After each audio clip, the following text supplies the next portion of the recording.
Tarzan آدھا ننگا رہتا ہے، سنڈریلا آدھی رات کو گھر آتی ہے، پینوکیو ہر وقت جھوٹ بولتا ہے، الادین چوروں کا بادشاہ ہے، بیٹ مین 200 میل فی گھنٹہ ڈرائیو کرتا ہے، رومیو اور جولیٹ محبت میں خودکشی کر لیتے ہیں، ہیری پوٹر جادو کا استعمال کرتا ہے، مکی اور منی محض دوستی سے بہت آگے ہیں، سلیپنگ بیوٹی سست ہے، یہ وہ افسانوی کردار ہے جس میں شہزادی جادو کے اثر سے سوئی رہتی ہے اور ایک شہزادے کی کس ہی اسے جگا سکتی ہے، ڈمبو شراب پیتا ہے اور تصورات میں کھو جاتا ہے، اسکوبی ڈو ڈراؤنے خواب دیکھتا ہے اور سنو وائٹ 7 بندوں کے ساتھ رہتی ہے۔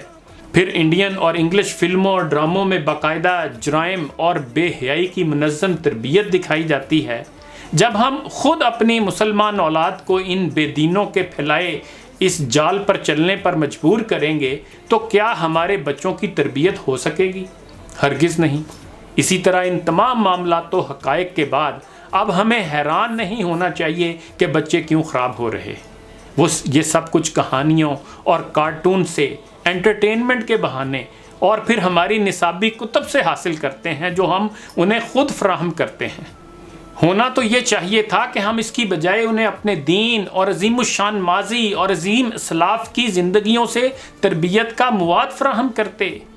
اپنے پیارے آقا و مولا نبی محتشم حضرت محمد صلی اللہ علیہ وآلہ وسلم کی پیاری حیات طیبہ، آپ صلی اللہ علیہ وآلہ وسلم سے محبت کرنے والے اور آپ کی ہر ادا پر منوان عمل کرنے والے پیارے اصحاب رسول، آپ صلی اللہ علیہ وآلہ وسلم کے جانثار ساتھی ابو بکر صدیق رضی اللہ تعالیٰ عنہ کی اپنے آقا صلی اللہ علیہ وآلہ وسلم کے لیے نہ ختم ہونے والی خدمت اور وفاداری اور دین سے محبت، عمر فاروق رضی اللہ تعالیٰ عنہ کی بہادری، دین پر پختگی، بردباری اور عدل و انصاف کے معاملے میں پختگی، عثمان غنی رضی اللہ تعالیٰ عنہ کا خوف خدا، سخاوت، شرم و حیا کا معیار، علی رضی اللہ تعالیٰ عنہ کی ہمت، شجاعت، بہادری، علم، حلم، زہد، انصاف اور حوصلہ، سیدہ فاطمہ الزہرا رضی اللہ عنہا کی حیا، پردہ، عورتوں کے لیے عملی دینی تربیت کا انداز، اپنے والد کے لیے پیار،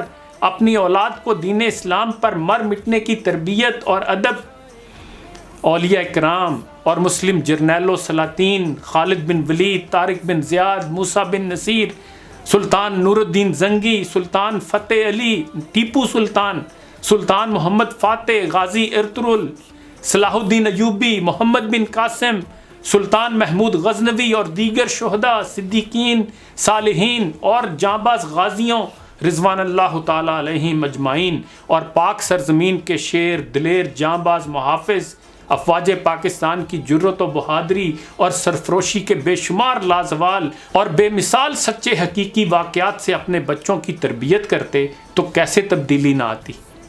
انگریز نے ہمارے ساتھ ہاتھ یہ کیا کہ ہمارا فارسی اور عربی سے رشتہ ہی توڑ دیا۔ عربی سے ناطا ٹوٹا تو ساری اسلامی تاریخ سے ہی ناطا ٹوٹ گیا۔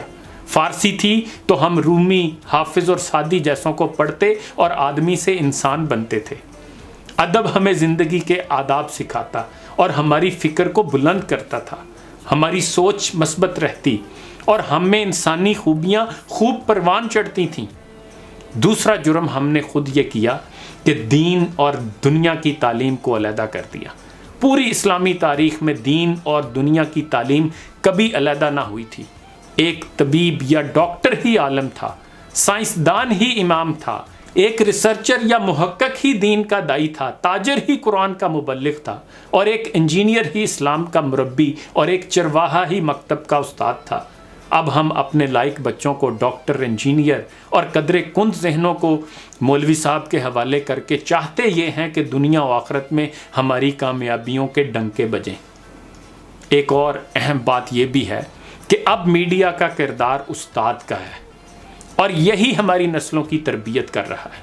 چاہیے تو یہ تھا کہ ہم ترکی کی طرح ارطغرل، مہمت، سلطان، یانیش بیوک، سلجوقلو جیسے ڈرامے اور فلمیں بنا کر اپنی نسلوں کو انگریز کی ذہنی غلامی سے نکالتے، ان کی خودی کو بلند کرتے اور ان میں جذبہ حریت اور بلند فکری پیدا کرتے اور ان کی کردار سازی کرتے۔ کیا ہمارے ہاں ہیروز کی کمی ہے؟ پاکستان کی دھرتی کے تو اپنے ہیروز کم نہیں، جناح، اقبال، فاطمہ جناح، ایم عالم، عبدالستاریدی، حکیم محمد سعید، عرفہ کریم پر ہم نے کتنی فلمیں بنائی، اور ڈاکٹر عبدالقدیر خان، امجد ثاقب، ڈاکٹر ادیب رضوی، نعمان علی خان اور حسن صدیقی جیسے ہیروز تو ابھی حیات ہیں، ان پر بھی ہم ڈرامے اور فلمیں کیوں نہیں بنا رہے؟ اور اس کی وجہ بھی سن لیں۔ کچھ عرصہ قبل انگریزی اخبار ڈان میں پاکستان کے 4 نامور ڈرامہ نگاروں کے انٹرویوز شائع ہوئے۔ ان ڈرامہ نگاروں کے بقول اب پاکستان میں T V drama N G Os کے ہاتھوں اغوا ہو چکا ہے۔ اب این جی اوز یہ فیصلے کرتی ہیں کہ ڈرامہ کس موضوع پر بنے گا اور اس کے کردار کیا ہوں گے۔ ایک ڈرامہ نگار نے بتایا کہ میرے ڈرامے میں ایک کردار مثبت تھا، ڈائریکٹر نے مطالبہ کیا کہ اس کردار کو بھی منفی بنایا جائے، یعنی دنیا میں نیکی اور خیر کہیں نہیں ہے بلکہ سارے انسان شیطان بن چکے ہیں۔ یہ شاید اس لیے کہ کہیں نیک کردار انسان کو دیکھ کر ناظرین نیک ہی نہ ہو جائیں۔ ڈرامہ نگار حسینہ معین نے ایک انٹرویو میں بالکل ٹھیک کہا کہ اب پاکستان میں بننے والا ڈرامہ خاندان کے ساتھ بیٹھ کر نہیں دیکھا جا سکتا۔ اب آپ خود اندازہ کر لیں کہ ہم اپنی نئی نسلوں کے ذہنوں میں کون سا زہر انڈیل رہے ہیں۔ اور ویسے یہاں پر ہر شخص عاشق رسول صلی اللہ علیہ وآلہ وسلم کہلانے کا خواہاں ہے۔ آپ مانیں یا نہ مانیں، اب ہماری قوم کی اکثریت مردہ ہے، شعور اور احساس سے عاری ہے۔ ہم ذہنی طور پر غلام ہیں اور ہمیں اس غلامی کا احساس بھی نہیں۔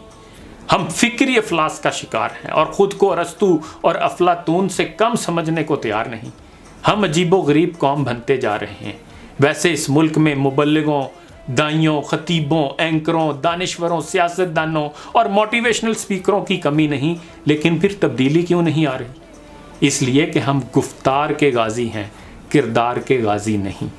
مسجد تو بنا دی شب بھر میں ایمان کی حرارت والوں نے، من اپنا پرانا پاپی ہے، برسوں میں نمازی بن نہ سکا۔